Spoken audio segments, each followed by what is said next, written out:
top of his house. Can't quite get to the two in the front. So until we've got the first two out, we won't know about the two in the front.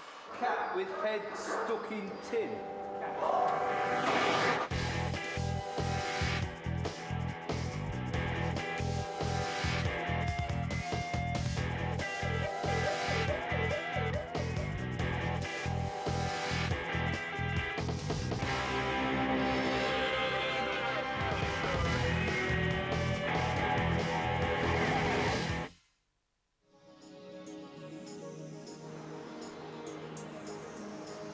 In the run-up to Guy Fawkes Night, the control room at Humberside Fire and Rescue handle more calls than at any other time of the year.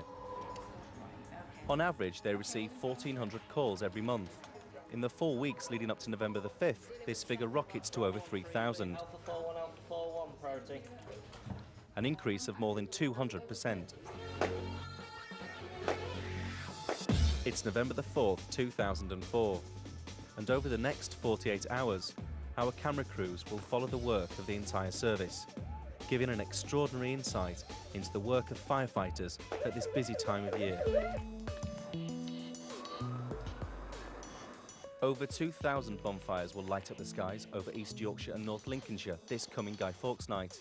But before that, there's the notorious 4th of November to contend with, otherwise known as Mischief Night. After 10 years' service, firefighter Matty Aistrop knows only too well how busy it can get. It just goes mad, particularly the first couple of weeks leading up to bonfire. Obviously, in particular on nights where the kids get home from school and they have the teas and they're out causing mischief. Sometimes a bit of a pain because there could be something else, where we have needed a bit more urgently. And each year, the mischief starts earlier and earlier. 25 miles away in North Lincolnshire, the crew at Scunthorpe Fire Station also have an emergency. It's a hotspot for 24-year-old firefighter Rob Bowe. Spotted there's a fire in a building. I think they're unoccupied buildings at the end of here. Yeah, you can see the smoke now.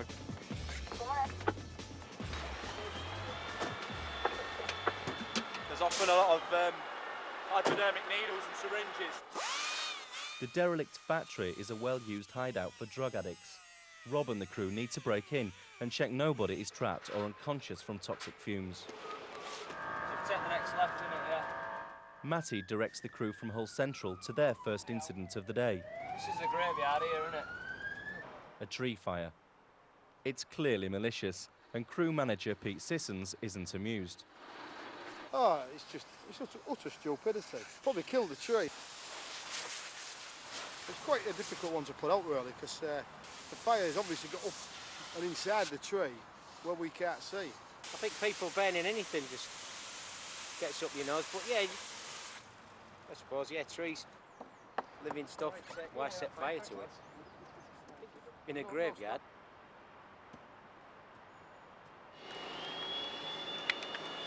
The disused factory Rob and the guys are attending is completely filled with toxic smoke. In order to ensure no one's trapped inside, the firefighters must wear breathing apparatus, or BA as it's known. These are all derelict buildings, you get squatters hanging around in them. Just sent a team in wearing BA because it's inside. We're just using the thermal image camera at the moment just to try and determine if there's been any spread of the fire. They've not gained anything from doing it, for whatever reason they have done it. If they had a bit more respect, but not everybody does, do they?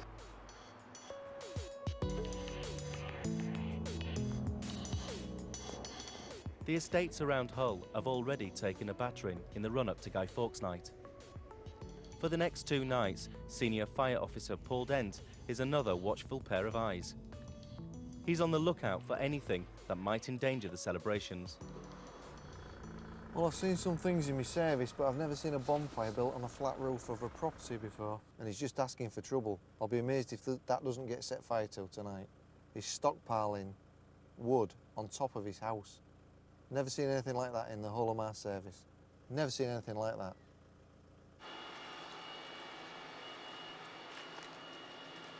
After a thorough search, the factory gets the all clear. But the aftermath is a brutal reminder of the dangers a firefighter faces. I've been in here late evening, it's been quite dark. Just doing that next room, actually. We get quite a few fires in here, to be honest. I mean, they keep locking that gate up, but somehow they still get in. Luckily, nothing big. I mean, if the whole lot goes, At least we won't have to come back.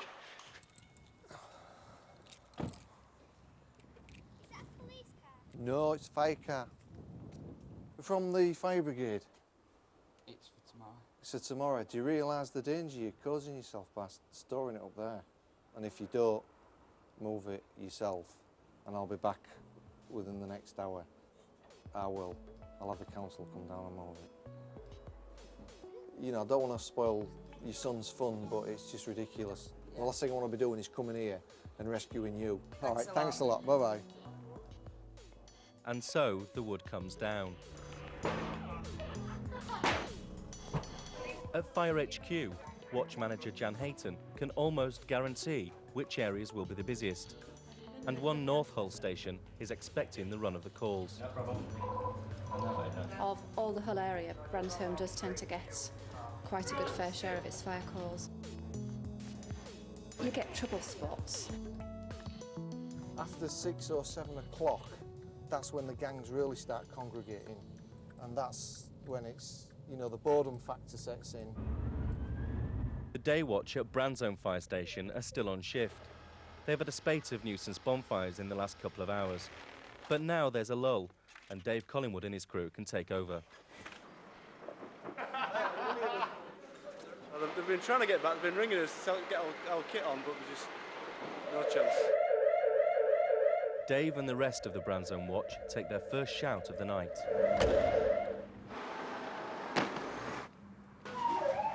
In Scunthorpe, Rob's crew also has an emergency. Narrow streets and careless parking is a huge problem. That is too tight. Let's knock them up. Time wasted having to find owners and move cars can make the difference between a life saved and a life lost. Not blaming you, mates. Well, that's not good, is it? Well, we're trying to knock them up to get them to shift the cars. There's no way we'll get a truck through. Do you know whose that is? Who's in that house next door, mate? Having to stop, knock on doors and find owners is going to severely delay them. On Hull's Bransholme estate, Dave's first call is clearly malicious. A wheelie bin's been set alight and rammed up against the back door of a house. We went through a spit of them where they used to shove them up against the back doors and just slate them. One after the other. Well, I remember one night we had about 5 in a row.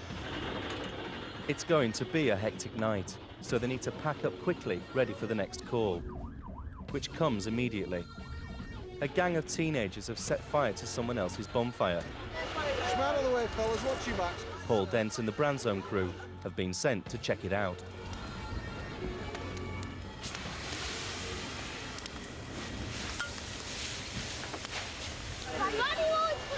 Yeah, I mean, this is a problem again that the crews have got to suffer.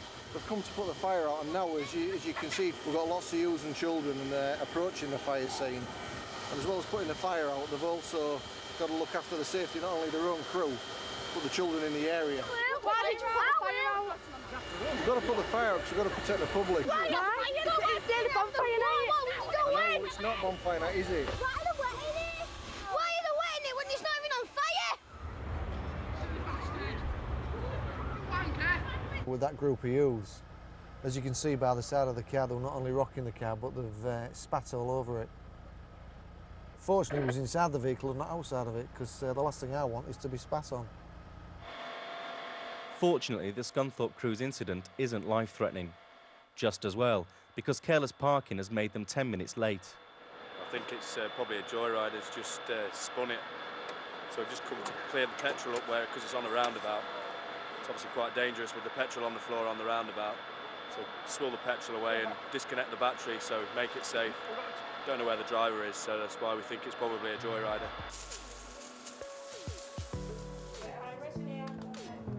Rescue control. Already tonight, Control has mobilised fire crews to put out around 30 nuisance bonfires.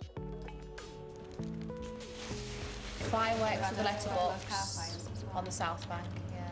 But it's, I would say, probably about 85% to 90% to be in bonfires. Fire rescue service. Now they've a real emergency to deal with. The house is on fire. And what can you see? Can you see flames or smoke? Out there, it's full of smoke. Right, okay. How are you going, Phil? It takes just 40 seconds from the alarm sounding to hitting the road. And when people are reported trapped, the stakes couldn't be higher.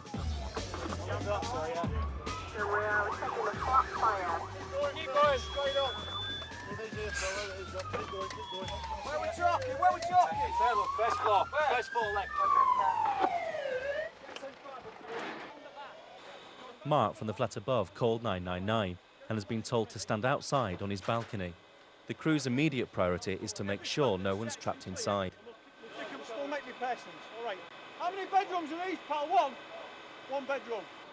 To be 100% sure all the residents are safe, they must evacuate the entire block and painstakingly search each and every flat. This involves teams of 2 firefighters wearing breathing apparatus, searching inch by inch in dense, blinding smoke. Second floor. Get the 18 up there and just break the door open. Additional pumps are needed, and East Hull Station receives the call.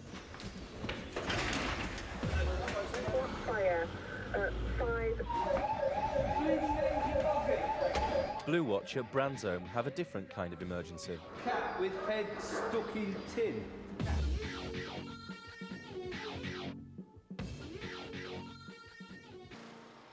In Hull, fire crews attending a flat fire believe somebody may be trapped inside. But other residents are also missing. Crew manager Simon Turner gives the order to smash in locked doors. I had concerns about this flat here, which was full of smoke from the fire down below. So we decided to break an entry. Shona found a kitten with its head stuck in a tin of cat food, and Brandsome firefighter Dave Collingwood has the task of getting it out. I tell you what, bloody hell. There's no room that side. No, see if we can cut it. None whatsoever. Can't you get your finger on it? Can you get the tin snips in your end, Dave? I can get them in this end here. Tell you what.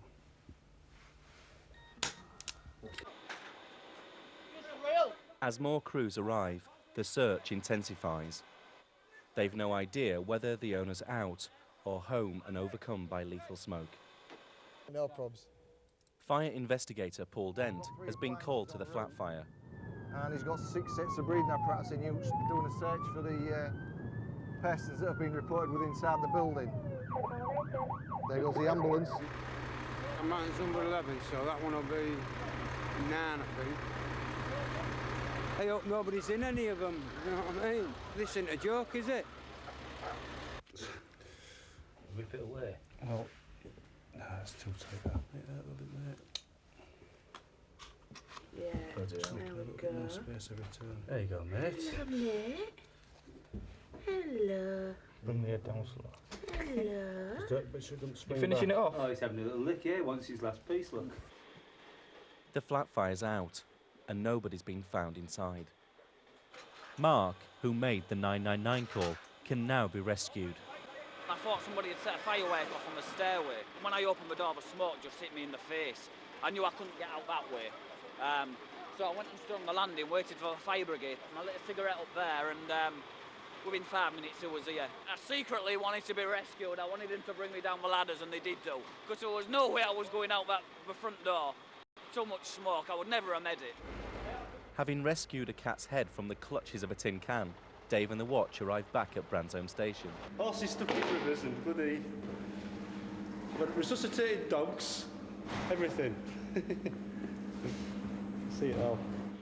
At the flat fire, police have arrested a man on suspicion of arson, but he is later released without charge, and the investigation continues. Paul Dent needs to work out how the fire started. You have multiple seats of fire in here. Single mattress, and the bed's being lengthways, and what's happened, it's been fired both ends. The flat belongs to Mike, and he's just returned home. Gutted, you know what I mean? I don't know what I've lost or whatever, you know. I just don't know what to expect. I don't know where I'm going to go, you know. Paul's investigations uncover some more risks. This is what we found. And don't touch all with your hands. Scattered around the kitchen are needles. It's another problem we have to deal with these days. Searching a burning flat in zero visibility, firefighters have to confront all kinds of additional risks. It's Guy Fawkes night, and final preparations are underway. At Branzome Fire Station, they're expecting to be busy, but watch manager Dave Collingwood has other things on his mind. Come in early and put the chilli on, so I've done it early tonight. Normally we cook it on the night when we're on duty, but I come in early especially because we will be busy. So it's on, we'll see what time we get it. In the run-up to Guy Fawkes night, Humberside Fire and Rescue embarked on a massive campaign to reduce the number of nuisance bonfires by removing wood and rubbish from public areas. It won't be until the end of the evening that Control will know whether the initiative has been a success.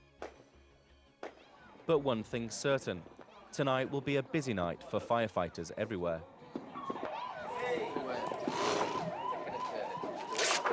The overall 16,000 bonfire. Firefighters at Hull Central are also expecting to be busy with bonfire calls. Well, there's various stages. Watch manager Dave Bristow gives Matty and the rest of the crew tonight's briefing. However, they're about to receive a 999 call. Fire rescue service. There's a house on fire. On fire. Oh, okay, the fire engine's all on the way. Crack on with the HP tests.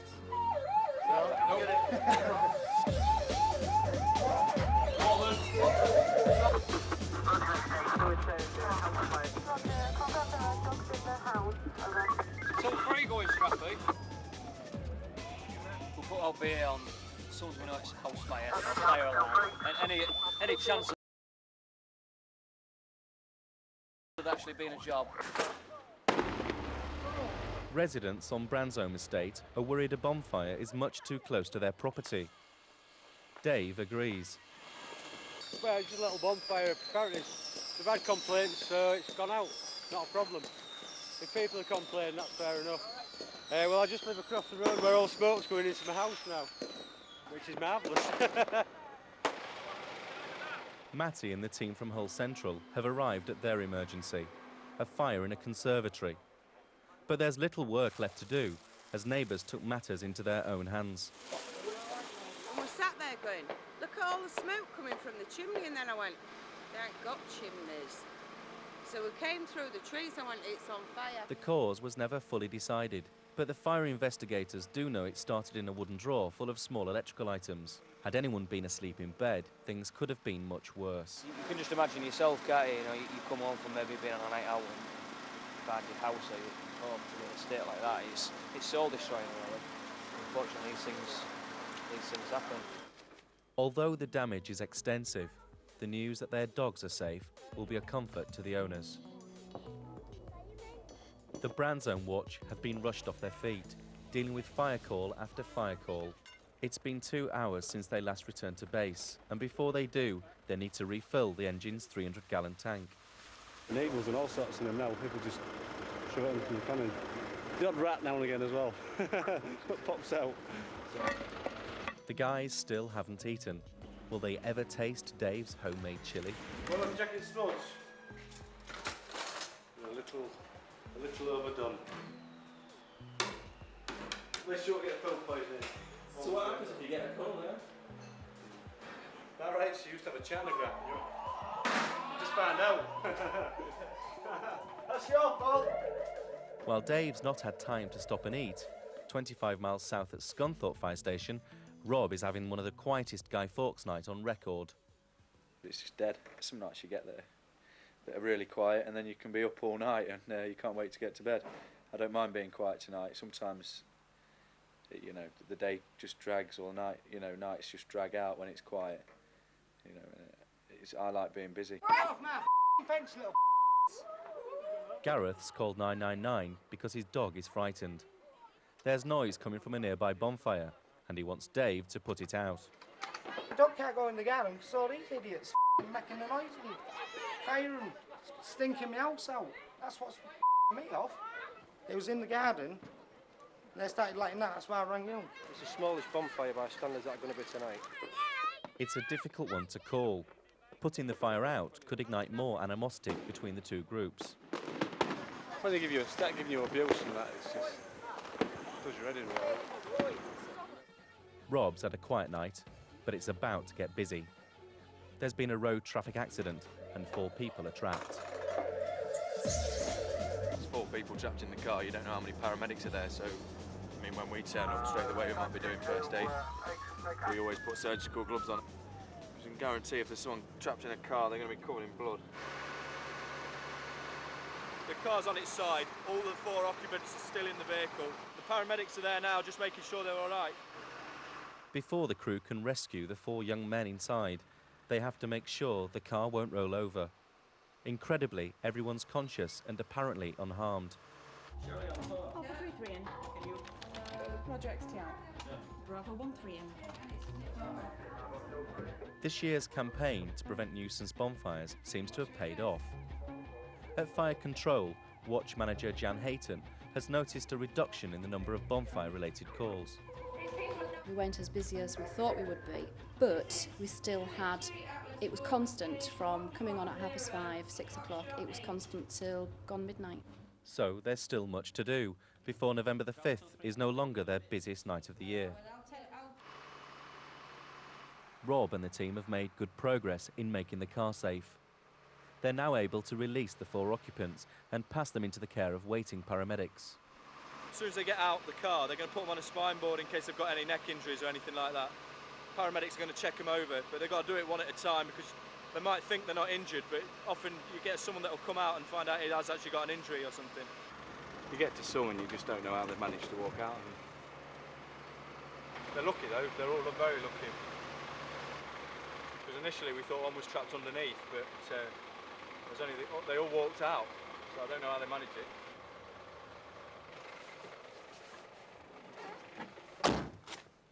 Right, back to bed. Over in Hull, Dave and the rest of the Brandzone Watch are finally settling down to supper, albeit 4 hours later than planned. It's past 1 o'clock in the morning. It's been the busiest night of the year, but the night's still young. It's always better when it's chilled for a few hours. Shimmer all the dirties, yeah? Ooh.